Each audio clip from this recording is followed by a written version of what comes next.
Hello guys, ayan. Magandang umaga po sa ating lahat. Kung napapansin nyo po, ito pong phase 4 dito sa Montara. Dito po itatayo yung mga presidio natin.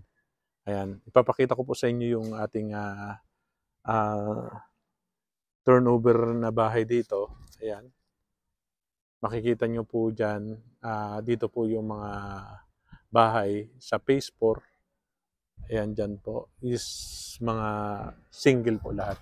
Pero check muna natin. Ayan, itong ating model house na Aston unit. Ayan, dito po sa Aston unit na to, ayan, ito po is may lot area. Ayan, may lot area po ito na 60 square meter at ang floor area is 49 square meter. Ayan, living, dining, kitchen at provision po ng carport dito. May outdoor laundry area at ito po, may pocket garden pa siya. Ayan. Ganito po kalaki yung bahay nyo. Ayan. 60 square meter po yan. Ang kagandahan po dito, ito pong, ang location po nito ay nasa Tansa, Cavite. Ayan. Nasa gitna po siya ng SM Tansa at SM 13. Kung sakasakali na kayo po ay papuntang Maynila, ay napakabilis lang po ng may sasakyan po kayo. Marami na pong lusutan dito sa Tansa going to General Trias, then papuntang Cavitex. Ayan, kung papunta naman po kayo na Dasma, ayan, kasi nasa kwan po tayo, nasa highway lang po tayo, kakanan lang kayo, papunta na pong 13, then Dasma na po ang sunod. Ayan, ito po yung ating turnover unit. Ayan, napakalapit din po nito sa palengke. Ayan, siguro kung magsasasakyan kayo, siguro paglabas nyo ng gate, siguro mga 2 minutes, ayan, may palengke na po dito. Then, meron din tayong school dito, yung Trade National High School. Ayan, kung may mga anak kayo na gusto mag-aral dito. Then, maganda po ang community dito. At ito po yung turnover unit natin. Ayan, ito po ay townhouse. Ayan, 3 bedroom, 1 toilet and bath. At ito, kapag ito po magiging carport natin. Ayan, ito po ang carport natin. Ayan, ito yung pocket garden natin. Ayan, dito yung pocket garden natin. Ito pong kung mapapansin nyo, ayan, tulad po niyan, pwede nyo pong gawin yung parking na ganyan, may terrace. Ayan, naka-slab po yung taas. Pwede nyo pong gawin yan para, ayan, para dito sa harap. Ayan, para meron kayong terrace dito. Ayan. Pasukin natin ang loob.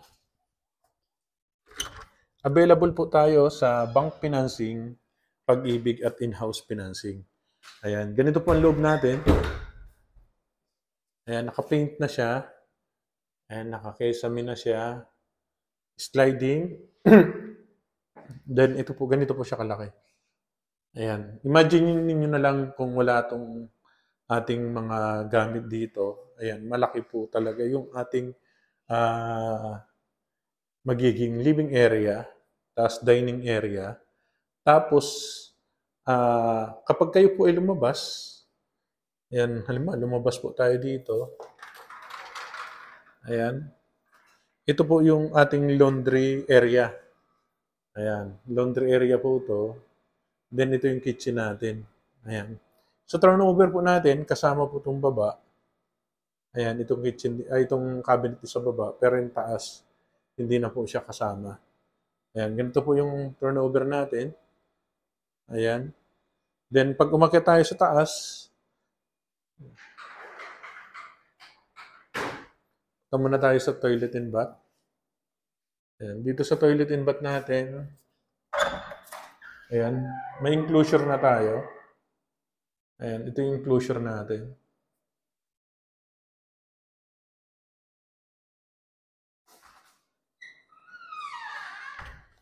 Ayan. Okay tayo sa taas. Ayan, ito po yung hagdanan natin. Tibay talaga ang hagdanan natin dito. Ayan, naka-tiles na rin tayo dito. 3 bedroom po ito. Ayan. 3 bedroom. Ito po yung 1 bedroom. Ayan. Malalaki naman yung bedroom natin. Second bedroom. At ito naman po ang ating master bedroom. Ayan. Kumpleto na po yung mga outlet niya. Ayan po. Kung kayo po ay, ang price po natin ngayon is 3.2. Ang price po natin is 3.2, 59,040. Ayan, kung kayo po ay magbabang financing, 10% lang po ang ating down payment. Then, 12 months to pay po ito. Ang down payment po natin is 315,904.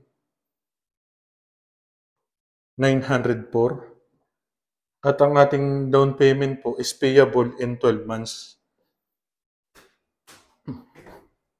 Ayan, payable naman po ito ng 12 months.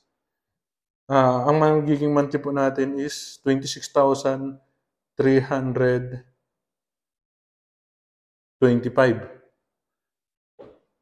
Ayan. Then, ang magiging monthly po natin sa bank financing is 22,042. Ayan. Kung pag-ibig naman po,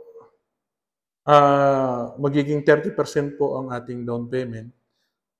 At ang ating pong magiging monthly amortization is 12,000 lang po. Ayan. Sa mga gusto pong magpa-tripping, ayan, PM lang po kayo para ma-tripping. Maganda pong community dito. Ayan, wala po kayong mabilis na po ang construction natin dito. Ayan, ilang unit na lang tayo dito ngayon. Ayan, maganda ang community at secure po talaga yung area natin. Okay po, thank you po.